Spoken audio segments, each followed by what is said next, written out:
What really happens when someone vanishes without a trace in the middle of the ocean? How can a young woman be seen one moment and then be gone the next, leaving behind only silence? And why do so many unanswered questions still surround this case even after more than 25 years? This is not just another mystery. It's the story of Amy Lynn Bradley. In March 1998, Amy boarded a Caribbean cruise ship with her family, expecting nothing more than a relaxing vacation. But within hours, their trip turned into a nightmare that has lasted for decades.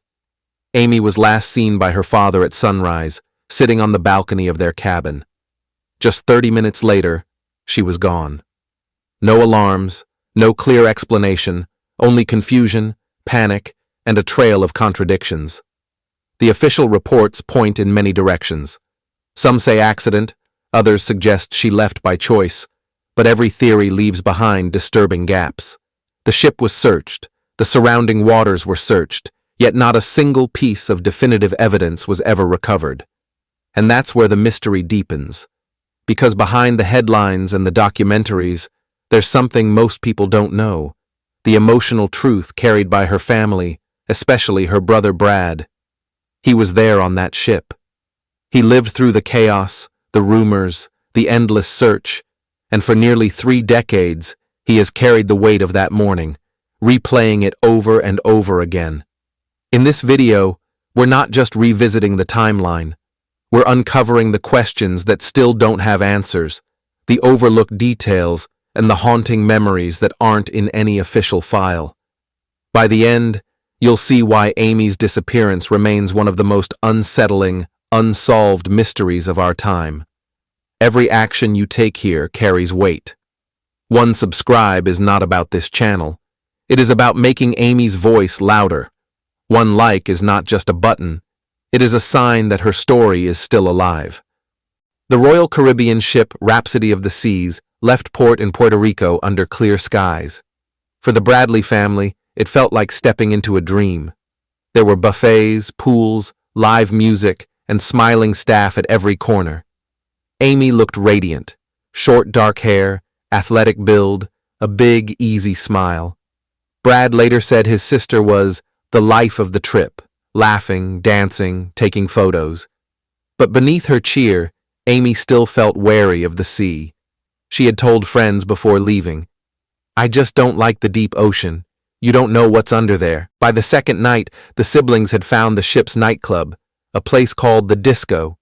They danced with new friends and even some crew members, including a man from the entertainment team, known by his nickname, Yellow. Brad later said Amy seemed happy but watchful. She was not reckless. She loved dancing, but was careful with strangers. Still, something about the crew made her uneasy. She mentioned it quietly to Brad, saying some men were a little too friendly. No one imagined that a casual night of dancing could be the prelude to a tragedy. That night stretched late. By about 3:30 a.m., Brad and Amy returned to their family cabin, laughing quietly so as not to wake their parents. The cabin had a private balcony, a spot Amy liked for fresh air. Around 5:15 a.m., Brad woke briefly and saw Amy sitting outside, gazing at the water, smoking a cigarette. He went back to bed. Around 6 a.m., Ron Bradley, Amy's father, stepped outside and also saw his daughter on the balcony. She looked calm, lost in thought, watching the sunrise. He went back inside to rest for just a few more minutes. When he came out again, she was gone. The chair empty, the sea stretching endlessly before him. At first, the family thought she might have gone to get coffee or breakfast, but as the minutes turned into an hour, dread began to rise. Amy's shoes were still in the room. Her cigarettes were there. She had taken nothing with her. Ron and Brad started searching the ship, asking crew members, peeking into hallways and lounges. Nothing. No one had seen her. The family begged the crew to make an announcement, to alert everyone on board, but the ship's staff refused, saying it was too early and would disturb the other passengers. They didn't stop the ship. They didn't search the waters. Every passing minute felt like the difference between hope and despair. Later, passengers came forward saying they'd seen Amy that same morning, alive. Some spotted her near the elevators. Others saw her with Yellow, the crew member she had danced with. But no one acted quickly. By the time Rhapsody of the Seas finally docked in Curaçao and the local authorities were contacted, precious hours were already lost. Police and Coast Guard began searching, but nothing surfaced. No clothing, no personal items, no signs of a fall. Authorities floated the idea of an accident, but the Bradleys didn't believe it. Amy was a trained lifeguard, an excellent swimmer, and terrified of the deep ocean. She wouldn't have just jumped. Over the years, strange and haunting clues emerged.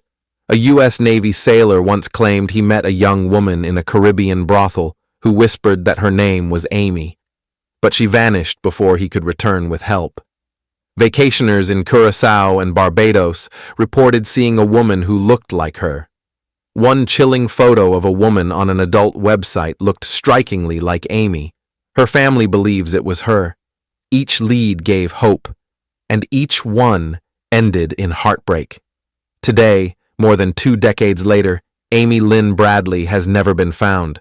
Her family still believes she was taken, possibly forced into human trafficking, that very morning while the ship delayed action. They've spent years chasing every clue, refusing to let her memory fade. For the Bradleys, every day is a reminder of those lost hours when someone could have helped, but didn't. And for anyone stepping onto a cruise ship, Amy's story is a haunting warning.